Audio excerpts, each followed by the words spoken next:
Hola, mi nombre es Camila, y lo que estás a punto de escuchar es mi historia real. Si no eres una persona valiente, si las historias de sufrimiento extremo, oscuridad y justicia te asustan, entonces tal vez sea mejor que detengas este video ahora mismo, porque lo que viví no fue fácil de contar, y mucho menos de vivir. Pero si decidiste quedarte, si tu curiosidad es más fuerte que tu miedo, entonces prepárate para una narrativa llena de detalles, puramente real, y que cambiará tu perspectiva sobre lo que una persona es capaz de hacer cuando la desesperación toca a su puerta. Antes de comenzar, te pido un favor. Comenta este video contándome qué piensas, deja tu me gusta, si mi historia te conmueve de alguna manera, y suscríbete al canal para no perderte más historias de brujería, superación y justicia. Estas historias necesitan ser contadas, y tu apoyo hace que más personas las escuchen. Ahora sí, respira hondo, porque mi historia comienza en un pequeño pueblo llamado San Miguel de Allende, en Guanajuato, México. Un lugar hermoso para los turistas, lleno de calles empedradas y casas coloniales de colores vibrantes. Pero para mí, San Miguel fue el escenario de mi peor pesadilla, el lugar donde perdí mi infancia, mi inocencia, y casi pierdo mi vida. Nací en una familia humilde. Mi madre, Rosa, era una mujer de manos trabajadoras y corazón inmenso. Recuerdo su olor a tortillas recién hechas y a jabón de lavanda. Ella trabajaba limpiando casas de familias adineradas, y aunque ganaba poco, siempre se las arreglaba para que yo tuviera comida caliente en la mesa y ropa limpia, aunque fuera remendada 1000 veces. Mi padre, Héctor, era albañil, o al menos eso decía ser.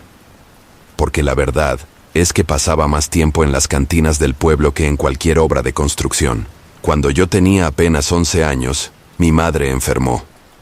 Fue algo repentino, algo que los doctores del pequeño centro de salud no supieron diagnosticar a tiempo. Recuerdo sus últimos días en esa cama de hierro oxidado, su piel pálida como la cera de las velas que encendíamos para rezar por ella. Me tomaba la mano con una fuerza que no parecía posible en alguien tan débil, y me decía: Camila, mi niña, sé fuerte. La vida no siempre es justa, pero tú tienes algo especial dentro de ti. No dejes que nadie te lo quite. No entendí sus palabras entonces. Tenía 11 años. ¿Qué podía entender sobre la injusticia de la vida? Pero sus palabras se grabaron en mi memoria como un tatuaje invisible, y años después, cuando todo se volvió oscuro, fueron esas palabras las que me mantuvieron respirando. Mi madre murió un martes por la tarde. Recuerdo que llovía, y el sonido de las gotas contra el techo de lámina se mezclaba con los sollozos de las vecinas que vinieron a despedirse. Mi padre no lloró, ni siquiera en el funeral. Se quedó parado junto a la tumba con los ojos vacíos, y yo, en mi ingenuidad infantil, pensé que tal vez estaba demasiado triste para mostrar sus emociones. Qué equivocada estaba. Después de la muerte de mi madre, mi padre se hundió aún más en el alcohol. Las botellas de mezcal barato se convirtieron en sus únicas compañeras. Dejó de trabajar por completo. Vendió todo lo que teníamos de valor: el televisor viejo, las joyas sencillas de mi madre, hasta los muebles de la sala. Yo intentaba mantener la casa limpia, cocinar con lo poco que había, ir a la escuela cuando podía. Pero era una batalla perdida. Las vecinas me miraban con lástima. Doña Carmela, que vivía en la casa de al lado, a veces me daba tortillas o frijoles. Pobrecita niña, decía moviendo la cabeza, tu madre era una santa, y mira cómo te tiene tu padre. Pero nadie hacía nada más que mirar con lástima. En pueblos pequeños como San Miguel, la gente prefiere no meterse en los asuntos de otros, aunque vean a una niña muriendo de hambre. Cuando cumplí 16 años, ya no iba a la escuela. No tenía ropa decente, no tenía dinero para los útiles, y francamente, estaba demasiado ocupada tratando de sobrevivir. Mi padre había acumulado deudas enormes. Le debía dinero a medio pueblo, a los dueños de las cantinas, a prestamistas, a cualquiera que fuera lo suficientemente tonto como para confiar en él. Y entonces llegó ese día. El día que dividió mi vida en un antes y un después. Era un sábado por la mañana. Yo estaba en la cocina, tratando de hacer algo comestible con los restos de arroz y un jitomate medio podrido que había encontrado. Mi padre entró tambaleándose, apestando a alcohol rancio y sudor. Pero había algo diferente en él, una especie de nerviosismo, una energía extraña que me puso inmediatamente en alerta. «Camila», dijo con voz pastosa, «arregla tus cosas, te vas hoy». Me quedé helada. ¿Irme? ¿A dónde?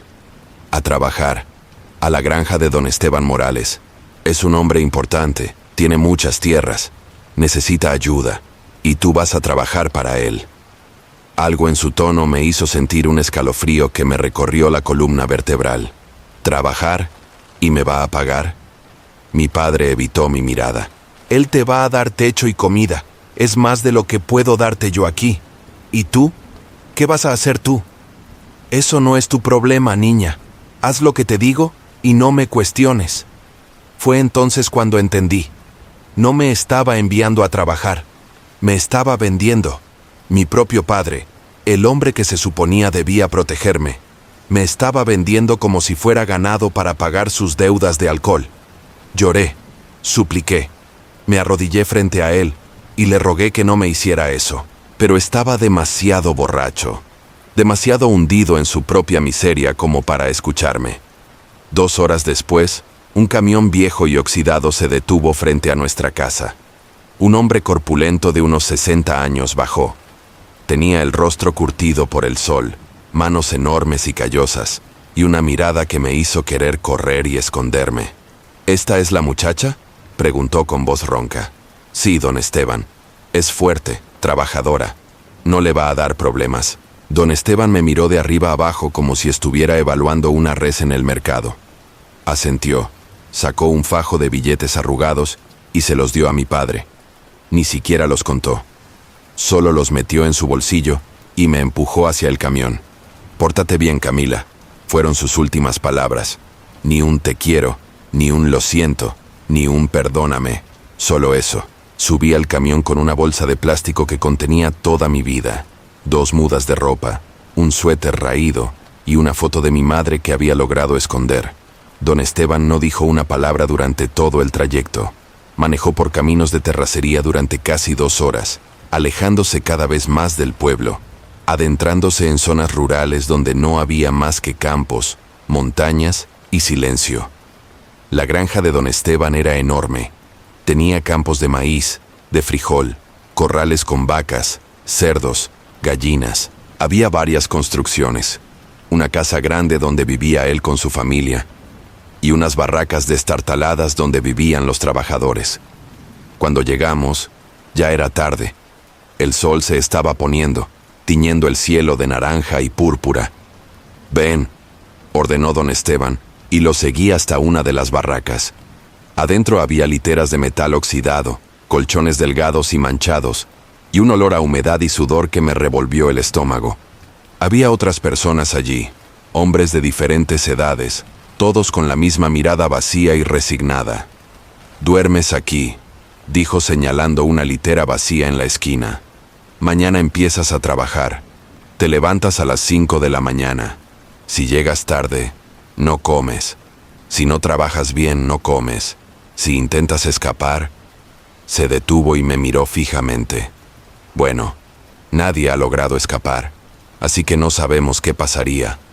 Pero no querrás descubrirlo».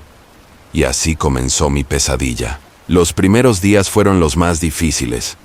Me despertaba antes del amanecer, cuando todavía estaba oscuro y frío. Nos daban un pedazo de pan duro y café aguado como desayuno, y luego nos mandaban a los campos. Yo no sabía nada de trabajo agrícola. Mis manos, que nunca habían hecho más que limpiar la casa y cocinar, se llenaron de ampollas en cuestión de horas. La espalda me dolía de estar agachada todo el día recogiendo mazorcas de maíz o arrancando hierbas. Don Esteban tenía capataces, hombres crueles que nos vigilaban constantemente. Si nos deteníamos, aunque fuera un momento para descansar, nos gritaban, nos amenazaban. A veces nos golpeaban. Vi a un hombre mayor, que debía tener unos 70 años, recibir una paliza porque se desmayó por el calor. Lo patearon mientras estaba en el suelo, inconsciente. Nadie hizo nada. Nadie podía hacer nada. La comida era escasa y de mala calidad. Frijoles aguados, tortillas duras, a veces un pedazo de carne tan vieja que olía mal. Pero teníamos tanta hambre que comíamos lo que nos dieran sin quejarnos, porque la alternativa era no comer nada. Dormía en esa litera incómoda, rodeada de extraños. Al principio tenía miedo de cerrar los ojos, miedo de que alguien me hiciera daño mientras dormía. Pero el agotamiento era tan grande que caía rendida apenas mi cabeza tocaba la almohada delgada. Pasaron semanas, luego meses. Perdí la cuenta del tiempo. Los días se volvieron una rutina monótona de sufrimiento. Despertar, trabajar hasta que el cuerpo gritaba de dolor, comer lo mínimo para sobrevivir, dormir unas pocas horas y repetir todo al día siguiente. Pero había algo que don Esteban y sus capataces no pudieron quitarme: mi mente. Por las noches, cuando todos dormían, yo me quedaba despierta recordando a mi madre. Sus palabras resonaban en mi cabeza. Sé fuerte. Tienes algo especial dentro de ti. Y me aferraba a esas palabras como a un salvavidas en medio del océano. Conocí a otras personas en la granja. Había un hombre llamado Tomás, de unos 40 años, que había llegado allí de la misma manera que yo, vendido por su familia para pagar deudas. Había una mujer mayor llamada Esperanza, que había sido engañada con la promesa de un trabajo bien pagado y terminó atrapada allí. Y había jóvenes como yo, algunos incluso más jóvenes, niños de 14 o 15 años que debían estar en la escuela, jugando, viviendo, pero en cambio estaban allí, siendo explotados como esclavos. Porque eso es lo que éramos, esclavos. En pleno siglo XXI en México, éramos esclavos. Don Esteban tenía 3 hijos. El mayor, Rodrigo, era una copia exacta de su padre, cruel, despiadado, sin una pizca de compasión. El segundo, Javier, era más callado, pero igual de malo. Y el menor, Sebastián, tenía 25 años y era el peor de todos. Sebastián había notado mi presencia desde el primer día. Me miraba de una manera que me hacía sentir sucia, vulnerable. Intentaba hablarme cuando nadie más estaba cerca, hacerme cumplidos, que sonaban más a amenazas. Yo lo evitaba tanto como podía, pero en una granja donde no había a dónde escapar, era difícil mantenerse lejos de alguien que te estaba acechando. Una tarde, cuando llevaba aproximadamente 6 meses en la granja, estaba en uno de los graneros organizando pacas de heno. Era un trabajo que odiaba porque el polvo me hacía toser y los ojos me ardían, pero al menos estaba sola, lejos de las miradas y los gritos. O eso pensé. Escuché pasos detrás de mí y me giré. Era Sebastián. Tenía esa sonrisa que me ponía la piel de gallina, esa mirada que me hacía querer desaparecer. «Hola, Camila», dijo cerrando la puerta del granero detrás de él. «¿Trabajando duro?»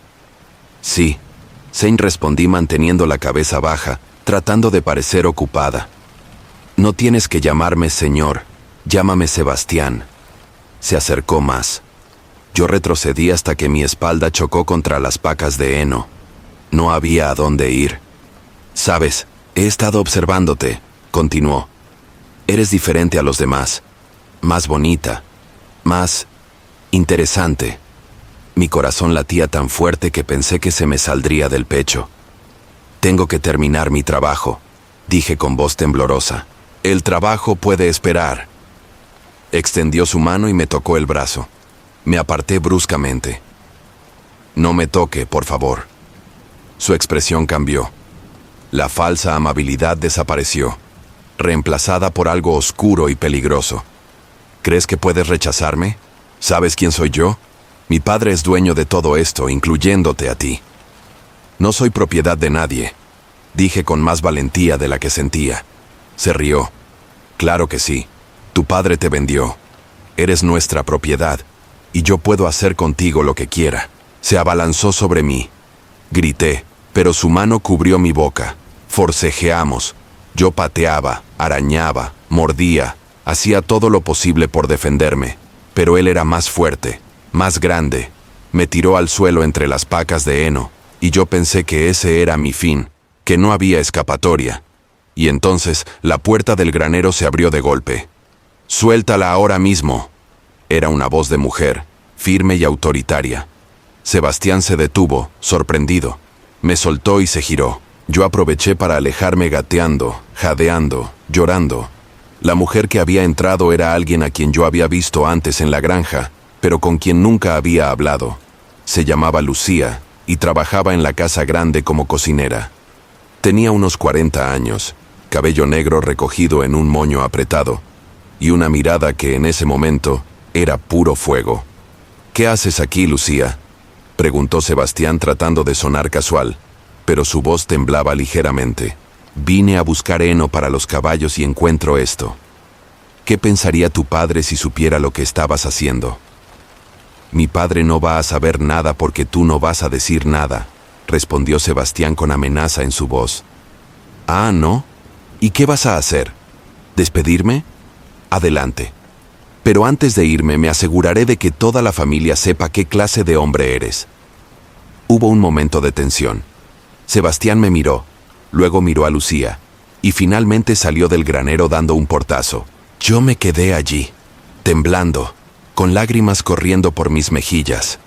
Lucía se acercó y se arrodilló junto a mí. «¿Estás bien? ¿Te lastimó?». Negué con la cabeza, incapaz de hablar. «Ven conmigo», dijo ayudándome a levantarme. «No puedes quedarte aquí sola». Me llevó a la cocina de la casa grande, un lugar al que los trabajadores de los campos nunca teníamos acceso. Me sentó en una silla, me dio un vaso de agua y esperó pacientemente a que dejara de temblar. «Gracias», logré decir finalmente. «Me salvó. Si usted no hubiera llegado, no pienses en eso ahora», dijo Lucía. «Pero tienes que tener cuidado. Sebastián es peligroso y no va a olvidar esto. Va a intentar vengarse de ti y de mí». «¿Por qué me ayudó? Ni siquiera me conoce». Lucía suspiró. «Porque yo también fui joven una vez, y porque sé lo que es estar atrapada en un lugar como este sin nadie que te proteja. Llevo trabajando aquí 15 años, Camila. 15 años viendo cosas horribles, viendo cómo tratan a la gente como animales. Y estoy cansada de quedarme callada». Desde ese día, Lucía se convirtió en mi ángel guardián. Me buscaba durante el día para asegurarse de que estuviera bien. Me daba comida extra cuando podía. Me contaba historias de su vida, de cómo había llegado a la granja, de los sueños que alguna vez tuvo y que tuvo que abandonar. Y yo le contaba sobre mi madre, sobre mi vida antes de ese infierno. Nos hicimos amigas. En medio de tanta oscuridad, Lucía era una luz. Me recordaba que todavía había bondad en el mundo, que todavía había personas dispuestas a arriesgarse por ayudar a otros. Pero Sebastián no olvidó.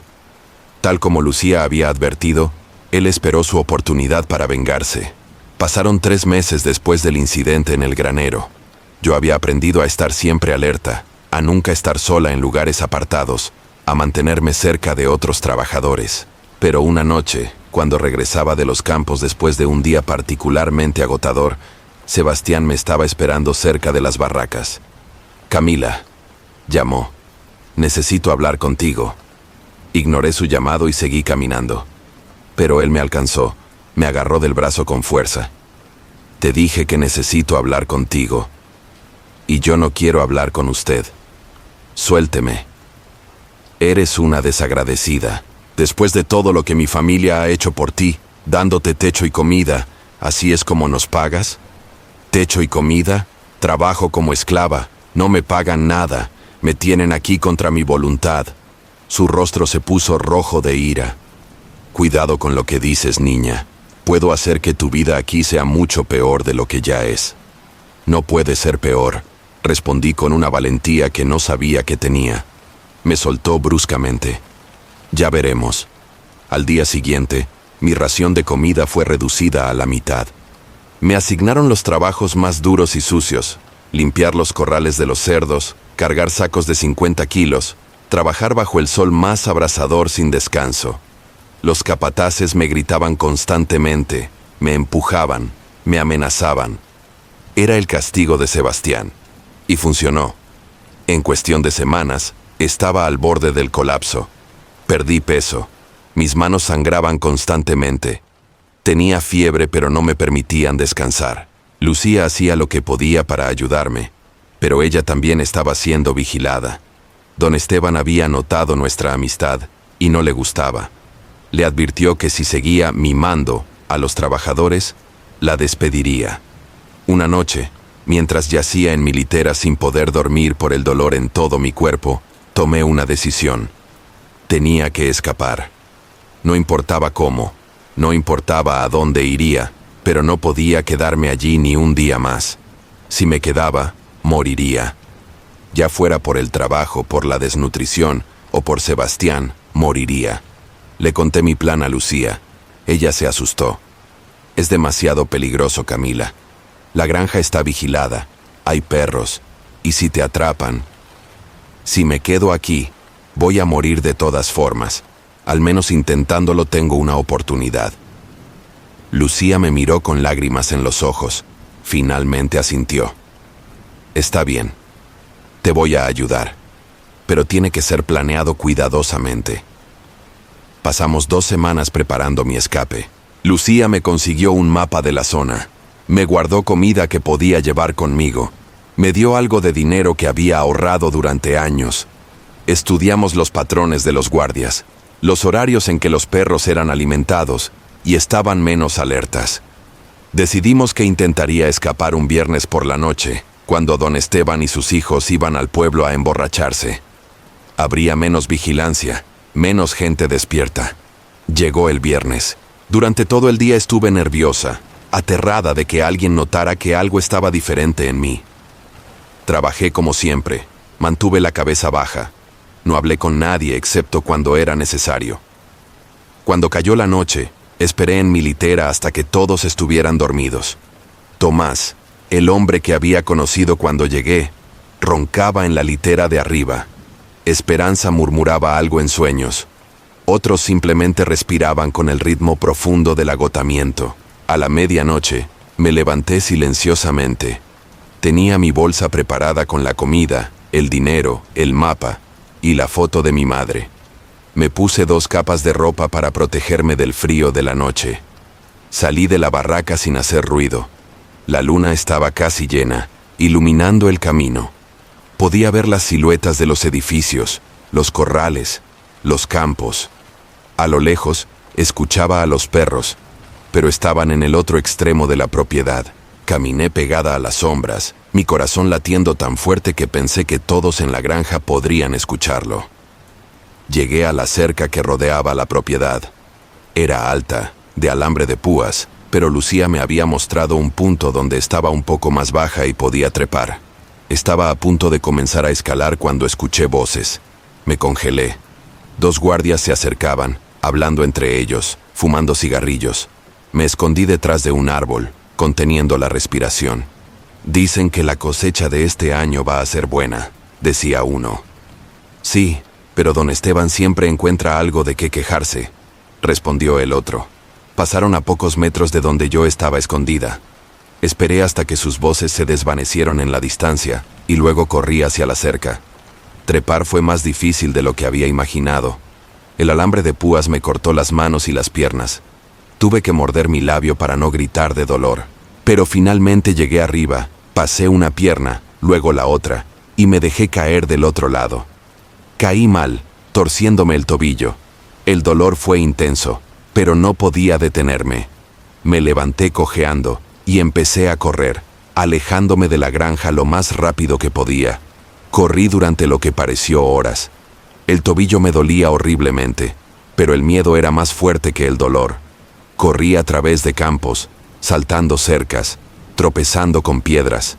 La luna me guiaba, y yo seguía adelante, sin mirar atrás. Cuando finalmente me detuve, jadeando con el pecho ardiendo, miré hacia atrás. La granja era solo una pequeña luz en la distancia. Lo había logrado. Había escapado. Pero mi alivio duró poco. porque escuché algo que me heló la sangre. Ladridos. Los perros me habían detectado y se acercaban rápidamente. Intenté correr de nuevo, pero mi tobillo cedió. Caí al suelo y los ladridos se hicieron más fuertes, más cercanos. Cerré los ojos, esperando sentir los dientes de los perros desgarrando mi carne. Pero entonces escuché gritos humanos, órdenes. Los perros se detuvieron. Abrí los ojos y vi luces de linternas acercándose. Los guardias me habían encontrado. «Aquí está, la encontramos». Me agarraron bruscamente, me levantaron del suelo. Yo lloraba, suplicaba, pero no servía de nada. Me arrastraron de vuelta a la granja. Don Esteban estaba esperando, Sebastián también, y sus miradas prometían un castigo que me aterraba imaginar.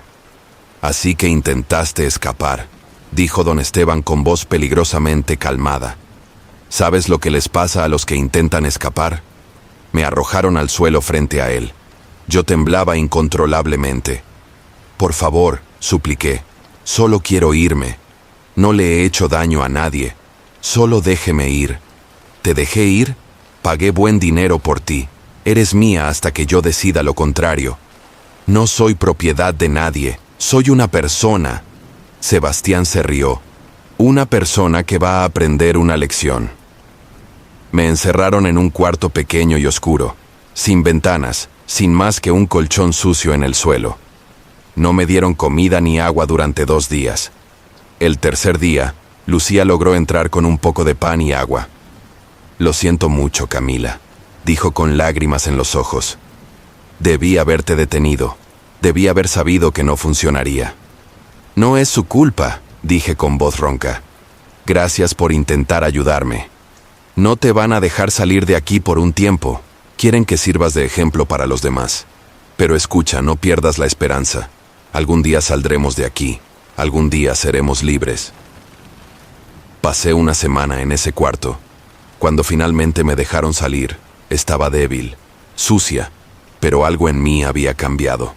Ya no tenía miedo. Tenía rabia. Una rabia profunda y ardiente que me consumía por dentro. Volví al trabajo, pero ahora era diferente. Observaba todo. Escuchaba conversaciones. Buscaba cualquier oportunidad, cualquier debilidad en el sistema que mantenía a todos prisioneros allí. Y entonces conocí a Valeria. Valeria había llegado a la granja unas semanas después de mi intento de escape. Tenía 18 años, venía de Oaxaca y había sido engañada con la promesa de un trabajo en una fábrica. Cuando se dio cuenta de dónde realmente estaba, intentó irse, pero la amenazaron con lastimar a su familia si no cooperaba. Nos hicimos amigas rápidamente, compartíamos la misma rabia, la misma desesperación, el mismo deseo ardiente de libertad, y juntas comenzamos a planear otro escape. Esta vez sería diferente. Esta vez no iríamos solas. Convenceríamos a otros de venir con nosotras. Cuantos más fuéramos, más difícil sería detenernos a todos. Hablamos con Tomás, con Esperanza, con otros trabajadores en quienes confiábamos. Al principio tenían miedo, pero eventualmente, el deseo de libertad superó el miedo al castigo. Planeamos escapar durante la temporada de cosecha, cuando había más caos, más movimiento, más distracciones. Lucía nos ayudó nuevamente, esta vez con más cuidado, más precaución. Llegó el día. Era un domingo por la tarde. Habíamos acordado encontrarnos en el granero al anochecer. Valeria y yo llegamos primero. Luego llegaron Tomás y Esperanza. Pero otros que habían prometido venir no aparecieron. Tenían demasiado miedo. «No importa», dijo Valeria. «Nosotros 4 es suficiente. Nos cuidaremos unos a otros». Esperamos hasta la medianoche.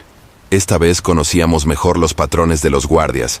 Sabíamos exactamente cuándo y por dónde movernos. Salimos del granero en silencio. Nos movimos como sombras a través de la propiedad. Llegamos a la cerca.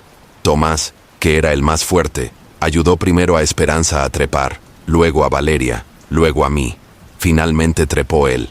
Esta vez no hubo guardias cerca, no hubo perros ladrando. Corrimos. Los 4 corrimos como si nuestras vidas dependieran de ello, porque así era. Corrimos a través de campos oscuros, siguiendo el mapa que Lucía nos había dado, dirigiéndonos hacia la carretera principal, que estaba a varios kilómetros de distancia.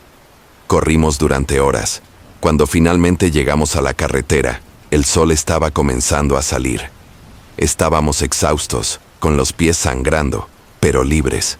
Lo logramos, jadeó Valeria. Realmente lo logramos. Hicimos autostop. Un camionero que transportaba verduras se detuvo. Le contamos que habíamos tenido problemas con nuestro auto y necesitábamos llegar al pueblo más cercano. Nos miró con sospecha, pero finalmente nos dejó subir a la parte de atrás de su camión. Nos llevó hasta un pueblo llamado Dolores Hidalgo. Era más grande que San Miguel, con más gente, más lugares para esconderse. Nos dejó en la plaza principal y siguió su camino. Los 4 nos quedamos allí, en medio de la plaza, sin saber qué hacer a continuación. Teníamos algo de dinero que Lucía nos había dado, pero no era mucho. No teníamos documentos, no teníamos contactos, no teníamos nada excepto la ropa que llevábamos puesta. Necesitamos encontrar ayuda, dijo Tomás. Algún lugar que ayude a personas como nosotros. Preguntamos a algunas personas en la plaza. La mayoría nos ignoró, pero una mujer mayor nos señaló hacia una iglesia al otro lado del pueblo. Vayan allá, dijo. El padre Miguel ayuda a personas necesitadas. Fuimos a la iglesia. El padre Miguel era un hombre de unos 60 años, con cabello blanco y ojos amables. Cuando le contamos nuestra historia, no nos juzgó, no nos cuestionó, simplemente nos creyó. Hay un refugio a unas calles de aquí, nos dijo. Es para personas que no tienen a dónde ir. Puedo llevarlos allá. Estarán seguros. El refugio era un edificio modesto pero limpio, dirigido por monjas. Nos dieron ropa limpia, comida caliente y camas con sábanas que olían a lavanda. Por primera vez en más de un año, dormí en paz. Pero la paz no duró mucho. Al tercer día en el refugio, Valeria me despertó en medio de la noche. Camila, tenemos que irnos, susurró urgentemente. ¿Qué? ¿Por qué? Escuché a las monjas hablando. Alguien vino preguntando por nosotros. Descripción exacta. Creo que don Esteban nos está buscando. Mi sangre se heló. ¿Cómo nos encontró tan rápido? No lo sé, pero no podemos quedarnos aquí. Si nos encuentra...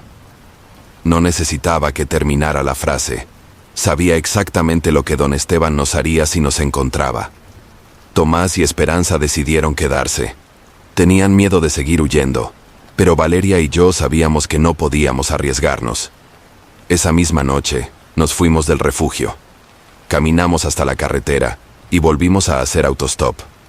Esta vez, un hombre joven en un auto viejo se detuvo. Le dijimos que íbamos a Querétaro.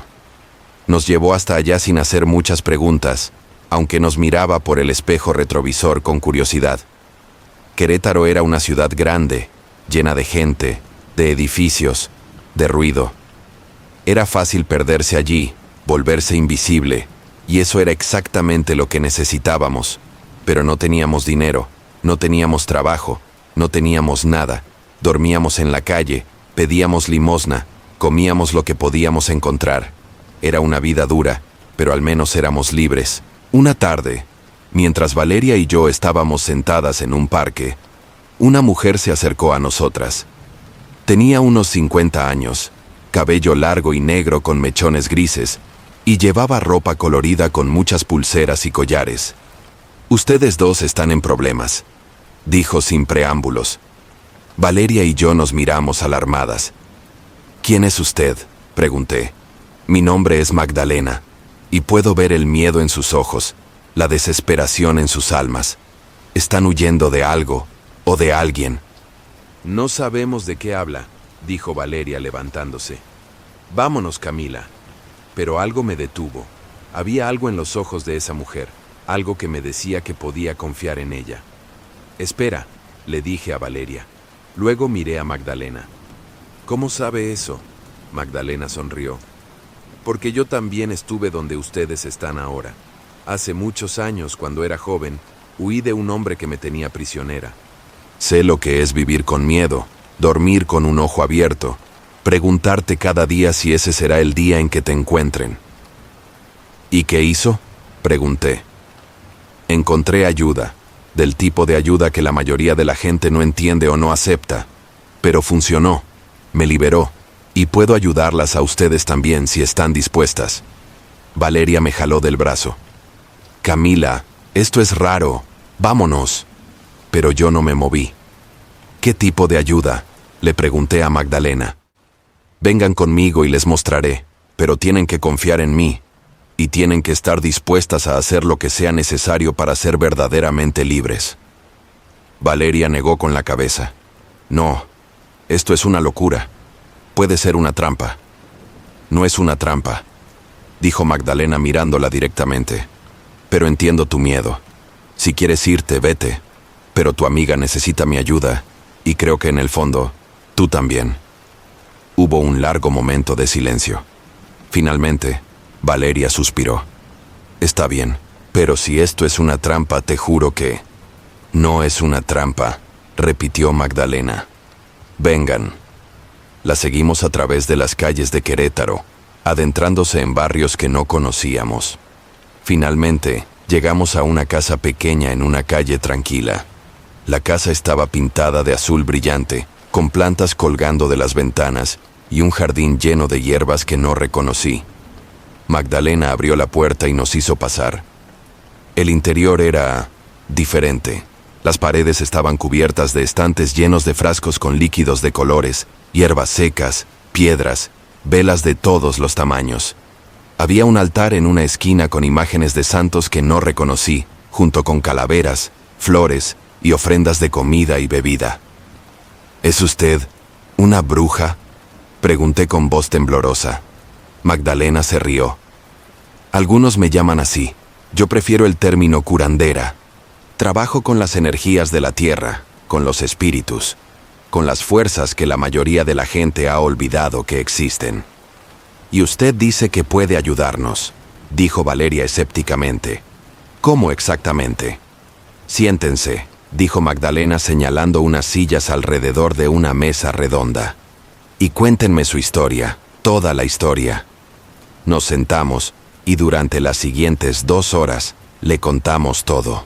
Desde cómo llegué a la granja, el sufrimiento, los intentos de escape, hasta nuestra huida y el miedo constante de ser encontradas. Magdalena escuchó sin interrumpir, asintiendo de vez en cuando, sus ojos nunca dejando los nuestros.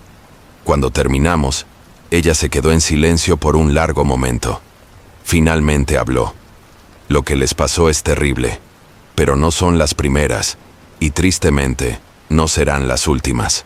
Hay hombres como ese don Esteban en todo el país, explotando a personas vulnerables, escondiéndose detrás de su dinero y su poder. Pero hay formas de detenerlos, formas que van más allá de las leyes de los hombres. ¿Se refiere a la magia?, pregunté. Me refiero a la justicia, la verdadera justicia, la que viene cuando todas las demás opciones han fallado. Se levantó y comenzó a caminar alrededor de la habitación, recogiendo diferentes objetos de los estantes. Puedo hacer un trabajo para ustedes, un trabajo que asegurará que ese hombre nunca más pueda lastimar a nadie. Pero tiene un precio.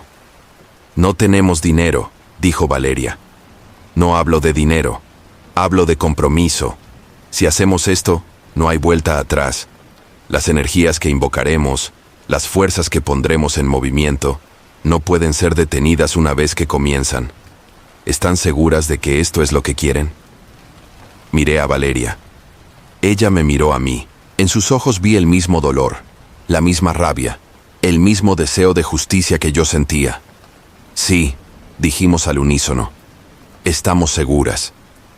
Magdalena asintió. Muy bien. Pero primero, necesito que entiendan algo.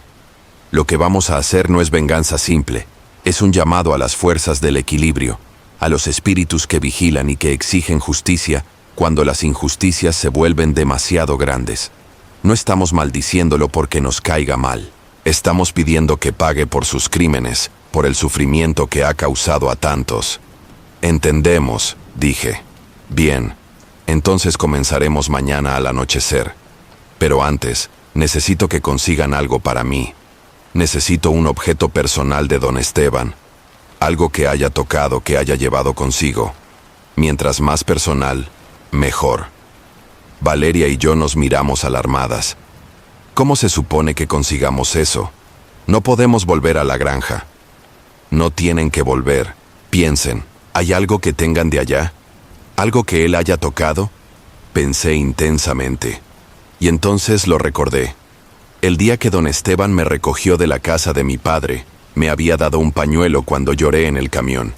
Me dijo que me limpiara la cara, que parecía un desastre. Yo había guardado ese pañuelo, no por sentimentalismo, sino porque era lo único que tenía para secarme las lágrimas en esos primeros días horribles. Tengo algo, dije. Un pañuelo. Está en mi bolsa. Saqué mi bolsa y rebusqué hasta encontrarlo. Era un pañuelo blanco, ahora gris por la suciedad, con las iniciales EM, bordadas en una esquina. Esteban Morales. Magdalena lo tomó con cuidado, como si fuera algo sagrado. Perfecto, esto servirá. Esa noche, Valeria y yo dormimos en la casa de Magdalena. Nos dio un cuarto pequeño pero cómodo, con camas limpias y mantas suaves. Pero yo no pude dormir. Mi mente daba vueltas, pensando en lo que estábamos a punto de hacer. ¿Era correcto? ¿Estaba bien usar la magia para lastimar a alguien, incluso si ese alguien era un monstruo como don Esteban? Mi madre había sido una mujer religiosa, que creía en Dios y en la bondad. ¿Qué pensaría de lo que estaba haciendo? Pero entonces recordé todo lo que había sufrido. Recordé las manos de Sebastián sobre mí, los gritos de los capataces, el hambre, el dolor, el miedo constante. Recordé a las otras personas en la granja, a Tomás, a Esperanza, a todos los que seguían allí sufriendo, y supe que tenía que hacerlo. No por venganza, sino por justicia, para que don Esteban no pudiera seguir lastimando a más personas. Al día siguiente, Magdalena nos mantuvo ocupadas preparando el ritual. Nos explicó que necesitábamos ciertos ingredientes, algunos de los cuales ya tenía, otros que tendríamos que conseguir. Necesitamos tierra de un cementerio, dijo, específicamente tierra de una tumba de alguien que murió injustamente. Fuimos al cementerio local. Magdalena nos guió hasta una tumba vieja y descuidada. Esta es de una mujer que fue asesinada por su esposo hace 50 años, explicó. Nunca recibió justicia. Su espíritu ayudará en nuestro trabajo. Recogimos un puñado de tierra y lo pusimos en una bolsa de tela. Necesitamos también sal negra, que yo haré con sal marina, y cenizas de hierbas específicas. Necesitamos sangre de ustedes dos, solo unas gotas. Y necesitamos escribir el nombre de don Esteban en un papel junto con sus crímenes. De vuelta en su casa, Magdalena nos hizo sentarnos y escribir. Escriban todo lo que les hizo, todo lo que les hizo sentir. No se guarden nada. El papel absorberá su dolor, su rabia, y eso alimentará el hechizo. Escribí durante horas. Cada humillación, cada golpe, cada momento de terror. Las lágrimas caían sobre el papel mientras escribía, manchando la tinta. Pero Magdalena dijo que eso era bueno, que las lágrimas añadían poder. Cuando terminamos, Magdalena tomó nuestros escritos y los leyó en silencio. Cuando terminó, tenía lágrimas en sus propios ojos. Este hombre es verdaderamente malvado, dijo, y merece lo que está por venir. Al anochecer, comenzó el ritual. Magdalena nos llevó a un cuarto en la parte trasera de su casa que nunca habíamos visto. Era completamente oscuro excepto por velas negras que ardían en las esquinas. En el centro había un círculo dibujado con sal, y dentro del círculo, un altar pequeño. Quítense los zapatos, instruyó, y entren al círculo conmigo. Lo hicimos. El suelo estaba frío bajo nuestros pies descalzos. Magdalena colocó el pañuelo de don Esteban en el centro del altar. Alrededor de él, colocó la tierra del cementerio, la sal negra, hierbas que no reconocí, y una vela roja. «Denme sus manos», dijo. Extendimos nuestras manos y ella las pinchó con una aguja, dejando que unas gotas de sangre cayeran sobre el pañuelo. Luego tomó nuestros escritos y los quemó, dejando que las cenizas cayeran también sobre el pañuelo. El olor era acre, hacía que los ojos me ardieran. Magdalena comenzó a cantar en un idioma que no entendía. Su voz era profunda, resonante, llenando el cuarto. Las velas parpadeaban, aunque no había viento. Sentí un escalofrío recorrer mi columna vertebral, como si algo invisible estuviera en el cuarto con nosotras. El canto continuó durante lo que pareció horas. Magdalena entraba y salía del trance, sus ojos a veces cerrados, a veces abiertos, pero mirando algo que nosotras no podíamos ver. Finalmente, tomó el pañuelo, ahora cubierto de sangre, cenizas, tierra y hierbas, y lo envolvió en un paño negro. Lo ató con un cordón rojo, mientras murmuraba palabras que sonaban como maldiciones. «Está hecho», dijo finalmente, su voz ronca por el canto. «Las fuerzas han sido puestas en movimiento. Don Esteban Morales pagará por sus crímenes. Su imperio caerá, sus secretos serán revelados, y recibirá la justicia que ha evadido durante tanto tiempo». «¿Cuánto tiempo tomará?», preguntó Valeria. «Estas cosas no tienen un cronograma exacto, pero pronto, muy pronto comenzarán a ver los resultados». Salimos del círculo. Me sentía extraña, como si hubiera dejado algo de mí misma allí dentro. Pero también me sentía aliviada, como si un peso enorme hubiera sido levantado de mis hombros. Esa noche dormí profundamente por primera vez en mucho tiempo. No tuve pesadillas. No me desperté sobresaltada. Solo dormí. Los días siguientes fueron extraños. Magdalena nos dejó quedarnos en su casa mientras esperábamos a ver qué pasaba. Nos enseñó sobre hierbas, sobre energías, sobre cómo protegernos de las fuerzas negativas. «El mundo está lleno de magia», nos decía, «pero la mayoría de la gente ha olvidado cómo verla, cómo usarla. Ustedes ahora han tocado ese mundo. Nunca volverán a ser las mismas». Una semana después del ritual, Magdalena llegó a casa con un periódico. Su rostro estaba serio. «Lean esto», dijo entregándonoslo. El titular decía: «Incendio masivo destruye granja en San Miguel de Allende». Leímos el artículo con el corazón acelerado. El incendio había comenzado en la madrugada, aparentemente en uno de los graneros. Se había extendido rápidamente, alimentado por el heno seco y la madera vieja. Para cuando llegaron los bomberos, gran parte de la propiedad estaba en llamas. Hubo heridos, pero milagrosamente no hubo muertos. Don Esteban había sufrido quemaduras graves tratando de salvar algunos de sus animales. Varios de sus trabajadores también resultaron heridos. Pero lo más interesante venía después. El artículo mencionaba que las autoridades habían comenzado una investigación sobre la granja después de que varios de los trabajadores rescatados del incendio revelaran que estaban siendo mantenidos allí contra su voluntad. «Están investigando», susurré. «Finalmente están investigando». «El fuego fue solo el comienzo», dijo Magdalena. Abrió la puerta para que la verdad saliera a la luz. «Ahora observen. La justicia seguirá su curso». Y así fue. En las semanas siguientes más artículos aparecieron. Entrevistas con trabajadores que habían escapado de la granja. Testimonios de personas que habían sido explotadas allí durante años. La historia se volvió nacional. Los medios de comunicación no podían dejar de hablar de ello. Don Esteban fue arrestado.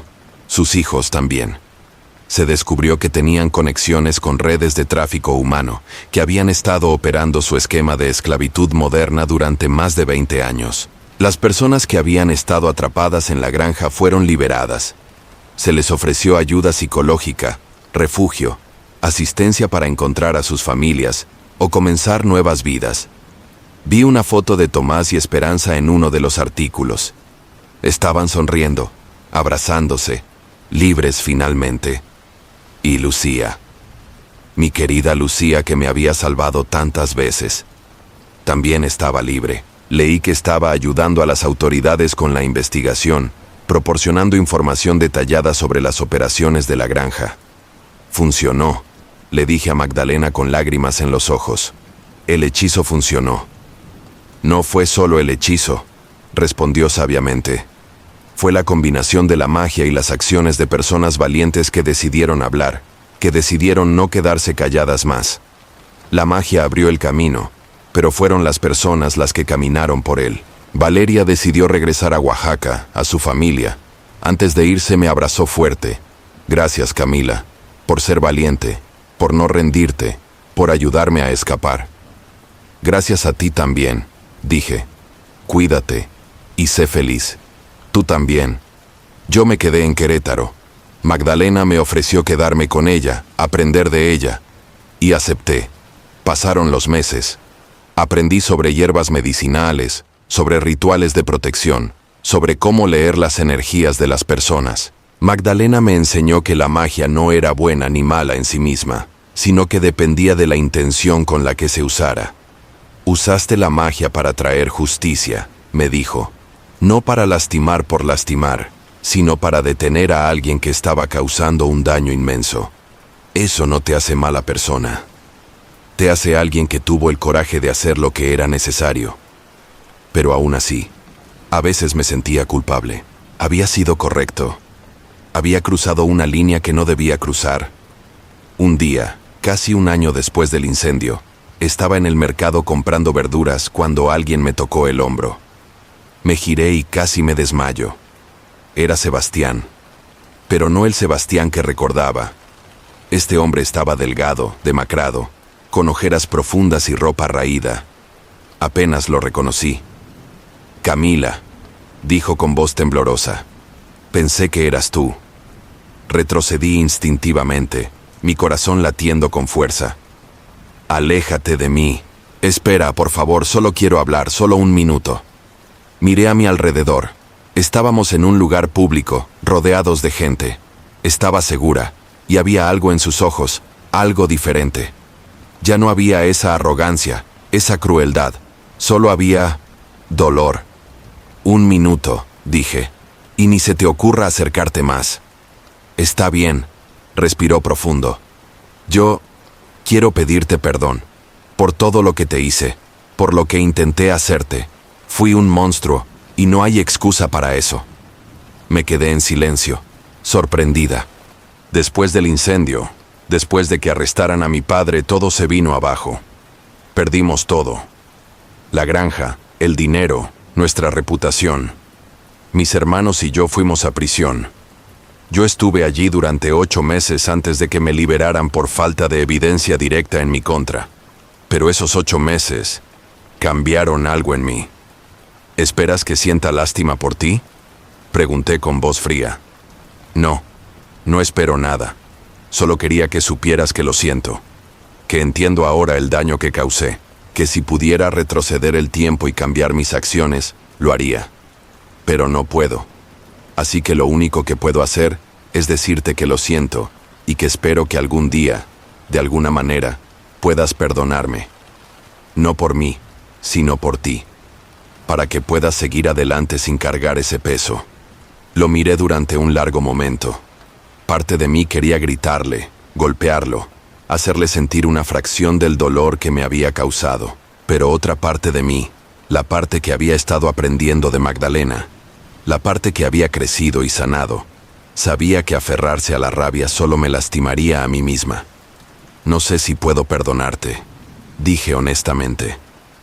Lo que me hiciste, lo que intentaste hacerme, eso no se borra fácilmente.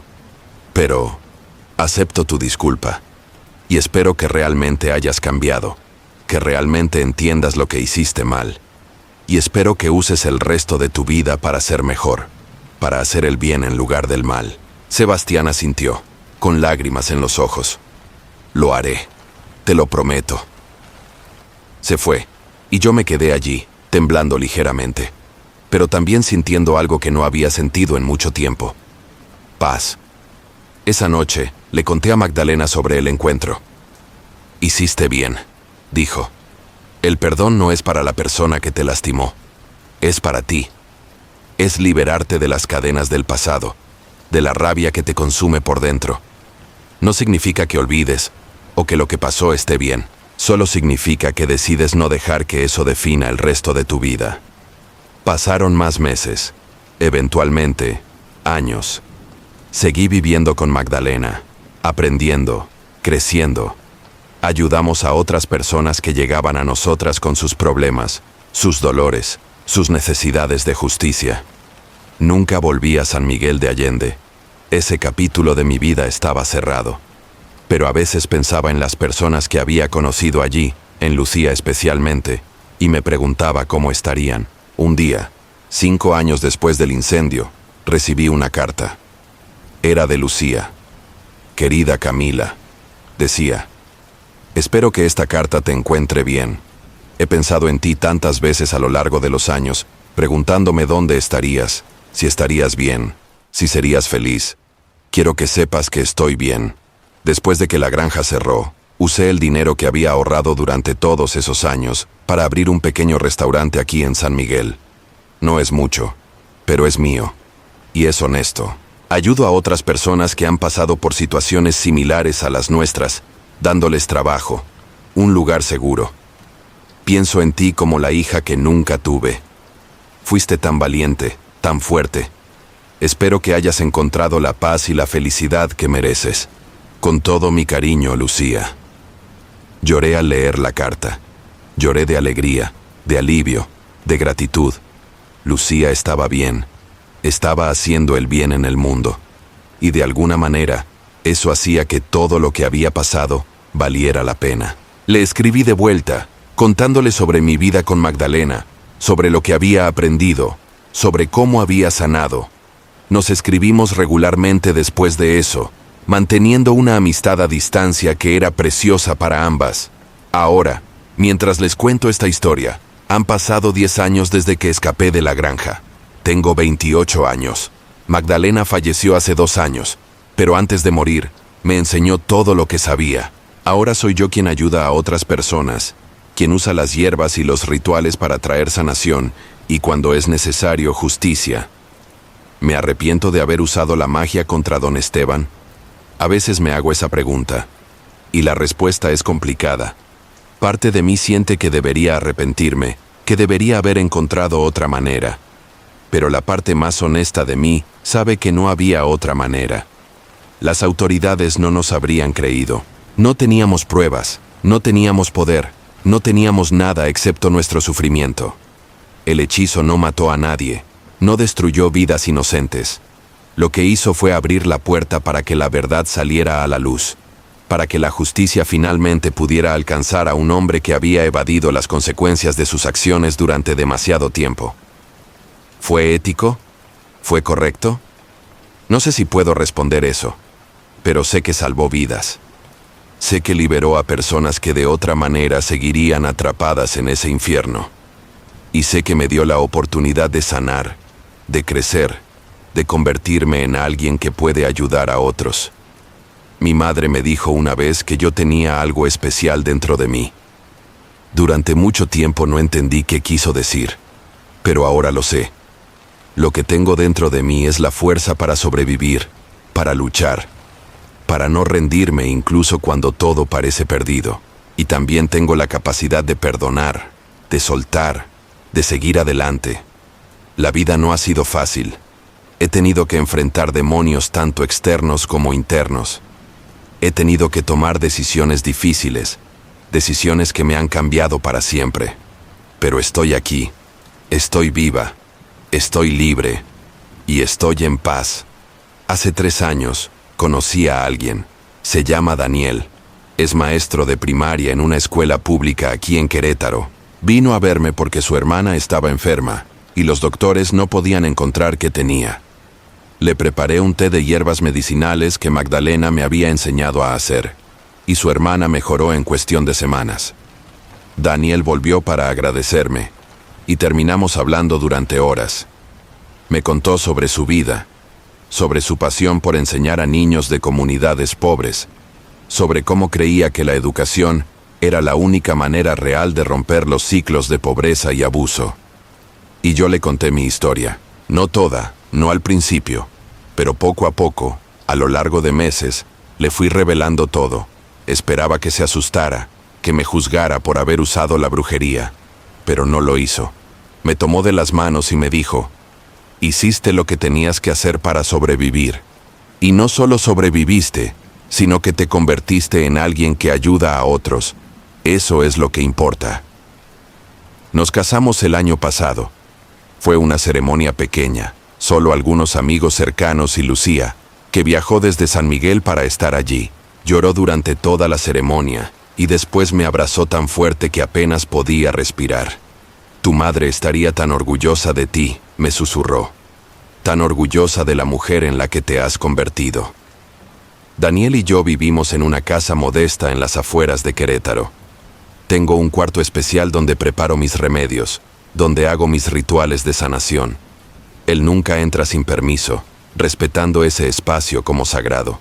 Y yo respeto su trabajo, ayudándolo cuando puedo con los niños de su escuela, especialmente aquellos que vienen de hogares difíciles. Hace 6 meses, una niña de 8 años llegó a la escuela de Daniel con moretones en los brazos. Cuando él le preguntó qué había pasado, ella se puso a llorar y le contó que su padrastro la golpeaba. Daniel reportó el caso a las autoridades, pero como suele pasar, el proceso era lento, burocrático. La niña seguía yendo a casa cada día con ese hombre violento. Una noche, Daniel llegó a casa visiblemente angustiado. No puedo dormir sabiendo que esa niña está sufriendo, me dijo. Las autoridades dicen que están investigando, pero mientras tanto, ¿qué? ¿Ella sigue siendo golpeada? Lo miré durante un largo momento. Luego dije: hay otras maneras de ayudar, maneras que no dependen de la burocracia o de sistemas que fallan a las personas más vulnerables. ¿Te refieres a...? Me refiero a hacer lo que sea necesario para proteger a esa niña. Esa noche hice un ritual de protección para la niña. No fue un hechizo de venganza como el que había hecho contra don Esteban. Fue diferente. Pedí a los espíritus que la protegieran, que crearan un escudo alrededor de ella, que hicieran que cualquiera que intentara lastimarla sintiera su propio dolor reflejado. 3 días después, el padrastro de la niña llegó borracho a casa e intentó golpearla. Según lo que la niña le contó después a Daniel, el hombre levantó la mano para pegarle, pero de repente gritó de dolor y se agarró el brazo. Dijo que sentía como si algo lo estuviera quemando. Intentó acercarse a ella de nuevo, y el dolor se intensificó. Terminó en el hospital con quemaduras de 2º grado en el brazo, aunque los doctores no podían explicar de dónde habían venido. La investigación de las autoridades se aceleró después de ese incidente. El hombre fue arrestado, y la niña fue puesta bajo el cuidado de su abuela, quien la amaba y la cuidaba apropiadamente. ¿Fuiste tú?, me preguntó Daniel esa noche. Hice lo que pude para ayudar, respondí simplemente. Él asintió. No dijo nada más, pero me abrazó fuerte. Y supe que entendía, que aceptaba esta parte de mí que muchos no podrían aceptar. Desde entonces, he ayudado a otras personas de maneras similares, siempre con cuidado, siempre con la intención de proteger y sanar, no de causar daño innecesario. Porque esa es la lección que aprendí de Magdalena. La magia es una herramienta, y como cualquier herramienta, puede ser usada para construir o para destruir. La diferencia está en la intención de quien la usa. Hace un mes recibí una llamada inesperada. Era de una trabajadora social del gobierno. Me dijo que habían encontrado a mi padre. Mi corazón se detuvo. No había pensado en él en años. Después de que me vendió, lo borré de mi mente, de mi corazón. Para mí, había muerto el día que me entregó a don Esteban. ¿Por qué me llama?, pregunté con voz tensa. Porque está en el hospital. Está muy enfermo. Cirrosis hepática, etapa terminal. Los doctores dicen que le quedan semanas, tal vez días, y ha estado preguntando por usted. Dice que necesita hablar con usted antes de morir. Mi primer instinto fue colgar el teléfono.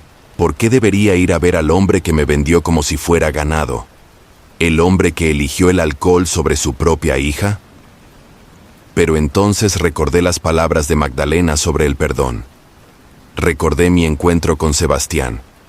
Y supe que si no iba, Si dejaba que mi padre muriera sin al menos escuchar lo que tenía que decir, me arrepentiría por el resto de mi vida. Iré, le dije a la trabajadora social. Daniel me acompañó.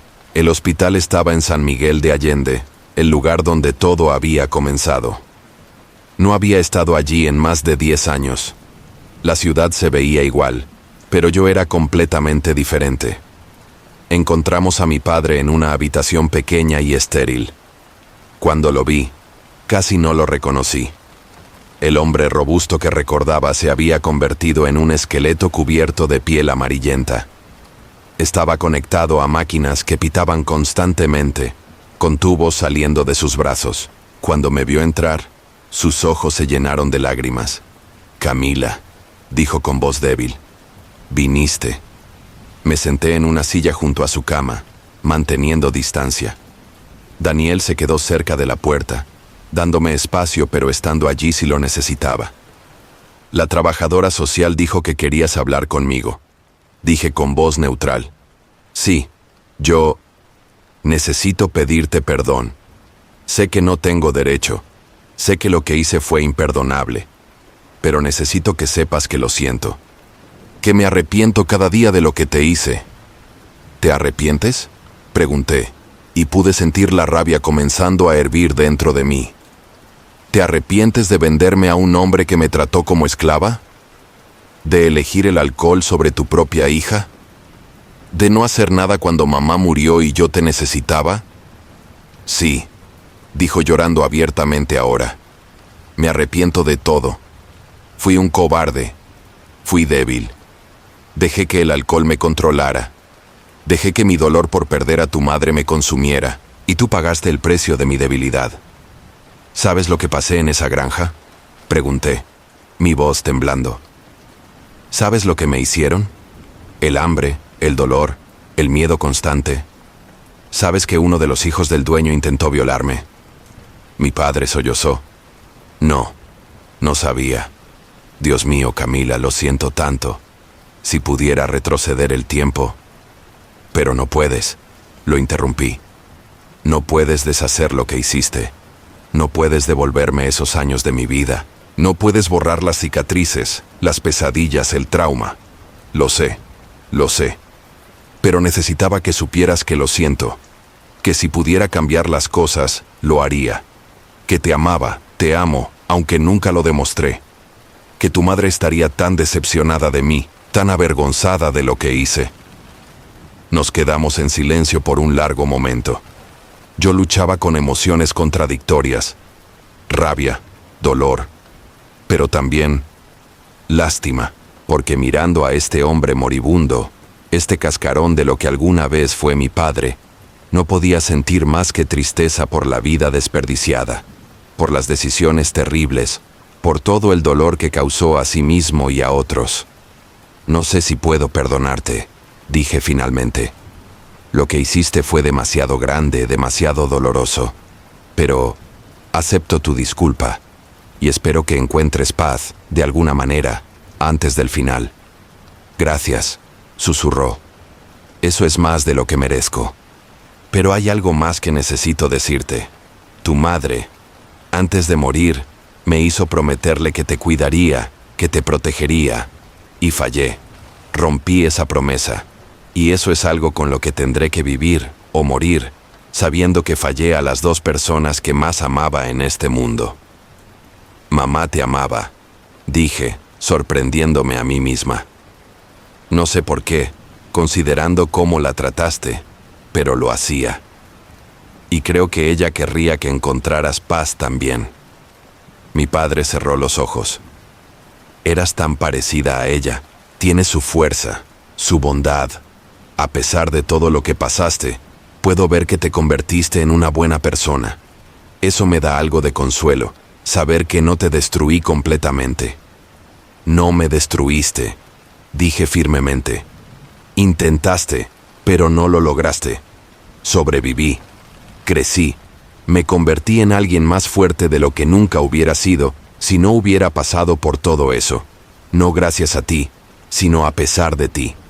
Hablamos un poco más. Me contó sobre los años después de que me fui, cómo había seguido bebiendo, cómo había perdido la casa, cómo había terminado viviendo en las calles. Me contó sobre el día en que se enteró del incendio en la granja, de la investigación, y cómo se dio cuenta de lo que realmente me había enviado. Intenté encontrarte, dijo. Pregunté por todas partes, pero nadie sabía dónde estabas. Y tal vez era mejor así. No merecía verte, no después de lo que hice. Cuando finalmente me levanté para irme, mi padre me agarró la mano con una fuerza sorprendente para alguien tan enfermo. Sé feliz, Camila, dijo. Vive la vida que yo no pude darte. Y si alguna vez tienes hijos, ámalos de la manera que yo debí amarte a ti. Lo haré, prometí. Salí de esa habitación con lágrimas corriendo por mis mejillas. Daniel me abrazó en el pasillo mientras yo lloraba, liberando años de dolor, de rabia, de tristeza. Mi padre murió 3 días después. No fui al funeral. No sentía que fuera mi lugar. Pero esa noche, encendí una vela por él en mi altar. No porque lo hubiera perdonado completamente, sino porque creía que incluso las almas más perdidas merecían algo de luz en su camino. Ahora, mientras termino de contarles esta historia, me siento en el jardín de mi casa. El sol se está poniendo, pintando el cielo de naranjas y rosas. Daniel está adentro preparando la cena. Puedo escuchar música suave viniendo de la cocina. Tengo 28 años. He vivido más de lo que muchas personas viven en toda una vida. He conocido el infierno, he tocado la oscuridad más profunda, pero también he conocido la luz, la bondad, el amor. La magia que usé contra don Esteban cambió mi vida, no solo porque trajo justicia, sino porque me enseñó que tengo poder, que no soy una víctima indefensa, que puedo luchar, que puedo protegerme a mí misma y a otros, que puedo hacer una diferencia. ¿Recomendaría a otros usar la magia de esta manera? Esa es una pregunta complicada. La magia, especialmente la magia que busca influir en otros, es peligrosa. Puede tener consecuencias inesperadas. Puede cambiar a quien la usa de maneras que no siempre son positivas. Pero también sé que a veces, cuando todos los demás caminos están cerrados, cuando las instituciones que se supone deben protegernos fallan, cuando estamos completamente solos y desesperados, necesitamos usar las herramientas que tenemos disponibles. Y para mí, en ese momento de mi vida, la magia era la única herramienta que tenía. No me arrepiento. Esa es la verdad. No me arrepiento de haber pedido ayuda a Magdalena, de haber hecho ese ritual, de haber puesto en movimiento las fuerzas que eventualmente llevaron a la caída de don Esteban, porque ese hechizo no solo me salvó a mí, salvó a Tomás, a Esperanza, a Lucía, a Valeria y a docenas de otras personas que estaban atrapadas en ese infierno.